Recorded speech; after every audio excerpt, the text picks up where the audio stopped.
ఈరోజు మా అక్క వాళ్ళు ఇంట్లో వరలక్ష్మి వ్రతాన్ని చేసేసుకున్నారు. సో చాలా బాగా డెకరేట్ చేసుకుంది అక్క.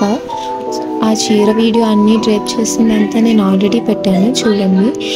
కలశానికి ఒక అమ్మవారిని పెట్టి మళ్ళీ విడిగా ఇంకో అమ్మవారిని రెడీ చేసింది. ఇంకా వీళ్ళు పూజ మొదలు పెట్టారు. కంకణం కట్టుకుంటారు కదా, కంకణం కట్టుకొని పూజ అయితే చాలా బాగా జరిగింది. ఏ ఆటంకులు ఏమీ లేకుండా చాలా బాగా జరిగింది.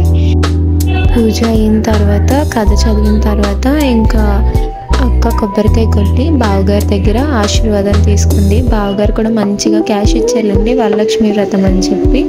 సో ఇంకా దిల్ ఖుష్ అయిపోయిందన్నమాట. మధ్యాహ్నం ఇంకా ముగ్గురు ముత్తైదులకి భోజనం పెట్టుకొని అక్కడ వాళ్ళకి మధ్యాహ్నం తాంబూలం ఇచ్చేసింది. అమ్మకి, పిన్నికి, అలాగే ఇంకో ఆంటీకి కూడా ఇచ్చారు. ఇంకా తర్వాత ఈవినింగ్ అయ్యేసరికి ఇంకా తాంబూలం ఇచ్చుకోవడం కామన్ కాబట్టి ఈవినింగ్ ఇంకా అందరికీ తాంబూలాలు ఇచ్చుకుంది. బ్యాగ్స్ అవి తీసుకుందంట. సో అందరికీ తాంబూలం